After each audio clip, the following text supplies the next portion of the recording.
Hello everyone, আসসালামু আলাইকুম। Welcome back to my channel. আবারও হাজির হয়ে গেলাম নতুন একটি পাকোড়ার রেসিপি নিয়ে। আজকে আমি তৈরি করে দেখাবো খুব মজার মুচমুচে আলু এবং গাজর দিয়ে পাকোড়া। আশা করছি আজকের এই রেসিপিটি আপনাদের কাছে ভালো লাগবে। আর যদি আমার রেসিপিটি ভালো লাগে অবশ্যই আমার চ্যানেলটিকে লাইক এবং শেয়ার করবে। চলুন তাহলে দেখে নিই কাঁচা আলু এবং গাজর দিয়ে কিভাবে তৈরি করব মুচমুচে এই পাকোড়াটি। এইখানে আমি নিয়েছি গাজর এবং আলু, পেঁয়াজ। এগুলো আমি একটু লম্বা লম্বা করে কেটে নিয়েছি। এখন আমি দিয়ে দিচ্ছি এখানে 1 কাপ পরিমাণ গাজর, হাফ কাপ আলু এবং হাফ কাপ দিয়ে দিলাম পেঁয়াজ, সাথে দিয়ে দিলাম কাঁচামরিচ। এগুলো আমি হাত দিয়ে একটু কষলিয়ে মাখিয়ে নেব। এর মধ্যে অ্যাড করে দিলাম 1 কাপ পরিমাণ বেসন এবং ধনেপাতা। এই সব মিশ্রণটি আমি দিয়ে হালকা হালকা করে নেড়ে নেব। এই মিশ্রণটিতে এখন আমি অ্যাড করে দেব হলুদের গুঁড়ো, মরিচের গুঁড়ো এবং লবণ। এর সাথে অ্যাড করে দেব পানি। পানি আমি একসাথে দেব না, অল্প অল্প করে দিয়ে দেব। আর সাথে অ্যাড করে দেব 2 চামচ পরিমাণ কর্নফ্লাওয়ার।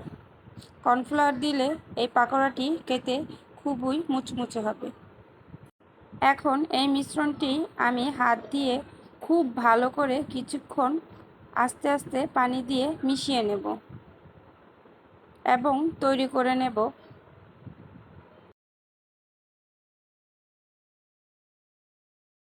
তৈরি হয়ে গেছে মিশ্রণটি। এখন আমি চুলায় তেল দিয়ে দিয়েছি গরম হবার জন্য।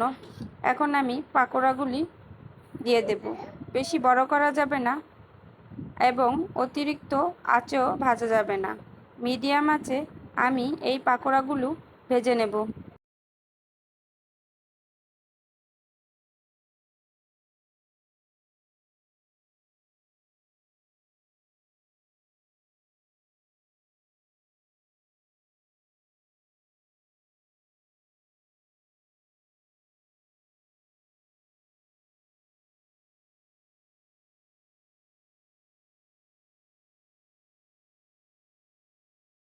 এই পর্যায়ে আমি পাকোড়াগুলো উল্টিয়ে দিচ্ছি।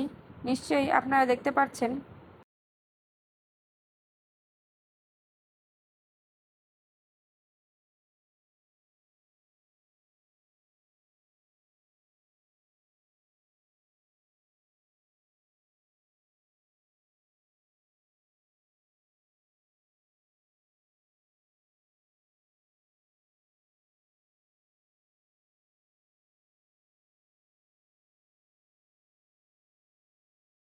পাকোড়াগুলো একটু বাদামি কালার হয়ে এসেছে এবং পাকোড়াগুলো হয়ে গেছে। এখন আমি নামিয়ে নেব।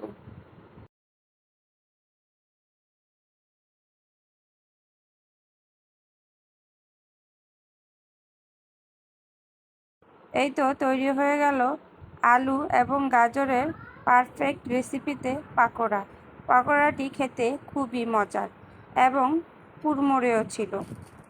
আশা করছি আজকের এই রেসিপিটি আপনাদের কাছে ভালো লেগেছে। আর আমার রেসিপিটি ভালো লাগলে অবশ্যই লাইক, শেয়ার এবং কমেন্ট করবেন। আর আমার সব মজার মজার রান্নার রেসিপি পেতে অবশ্যই আমার চ্যানেলটিকে সাবস্ক্রাইব করে পাশে থাকা বেল আইকনটি প্রেস করে যাবেন। আল্লাহ হাফেজ।